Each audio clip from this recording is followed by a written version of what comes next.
আজকে আমি আপনাদেরকে এক বাটি সুজি আর একটা কাঁচা আলু দিয়ে অসাধারণ একটি রেসিপি বানিয়ে দেখাবো। আপনারা সম্পূর্ণ পুরো ভিডিওটা দেখুন প্রথম থেকে শেষ পর্যন্ত আমি কিভাবে আজকে বানাই। আর প্রথমে আমি কড়াই দিয়ে দিচ্ছি সরষের তেল, 2 চামচ মতো দিয়ে দিলাম সরষের তেল। আর এবারে তেলের মধ্যে দিয়ে দেবো কারি পাতা। কারি পাতাটা কিন্তু কুচিয়ে দিয়েছি। আর কারি পাতাটা হালকা ভেজে নেব তেলের মধ্যে। আর হালকা ভেজে নিয়েছি। এবারে এর মধ্যে দিয়ে দিচ্ছি জল।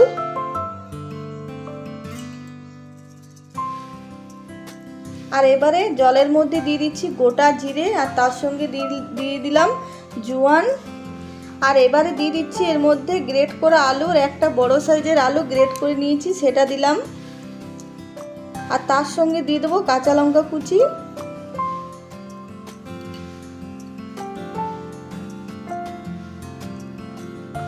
আর এবারে ভালো করে ফুটিয়ে নেব। আর এবারে দিয়ে দিচ্ছি এর মধ্যে পরিমাণ মতো নুন।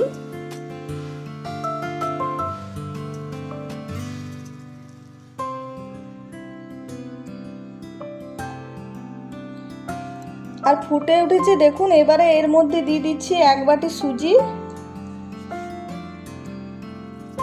আর এবারে সুজিটা সেদ্ধ করে নেব আলুর সঙ্গে।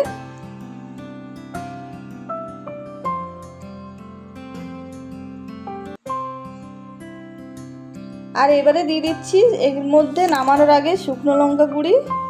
আর শুকনো লঙ্কা গুঁড়িটা খুব মিহি করে গুঁড়ি নিই, হালকা দানা দানা রেখেছি দেখুন, তাহলে খাওয়ার সময় মুখে লাগবে, ঝাল ঝাল লাগবে, ভালো লাগবে।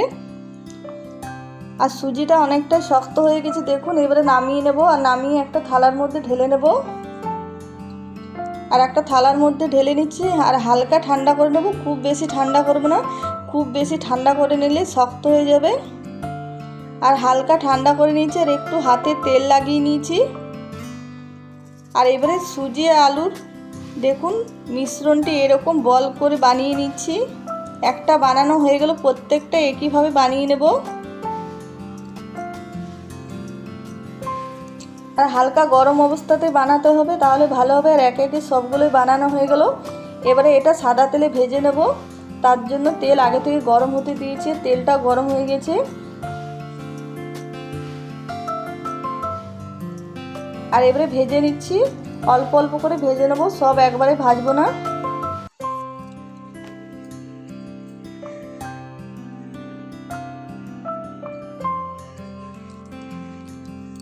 আর দেখুন এরকম লালচে ভাব হয়ে এসছে, সেই সময় তুলে নেব।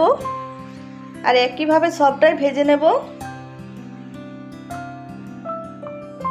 আর দেখুন দেখতে কত সুন্দর হয়েছে, আর খেতেও দারুণ হয় বন্ধুরা। এরকম বাচ্চাদের স্কুলের টিফিনও দিয়ে দিতে পারেন, এটা সস দিয়ে খেতে দারুণ লাগে। আর বাচ্চারা খুবই খুশি হয়ে খেয়ে নেবে এরকম যদি টিফিন বানিয়ে দেন বাচ্চাদের।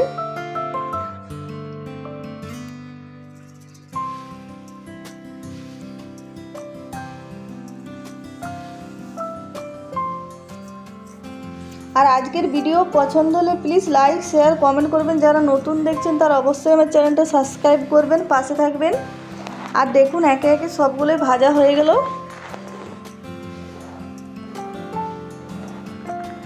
আর একটা ভেঙে দেখাচ্ছি দেখুন কত সুন্দর হয়েছে, উপরটা ক্রিসমি আর ভেতরটা নরম। আর এটা খেতে দারুণ লাগার কমেন্টে নিশ্চয়ই জানাবেন কেমন হয়েছে কেমন না আজকের রেসিপির। আর আপনারাও বানিয়ে খাবেন।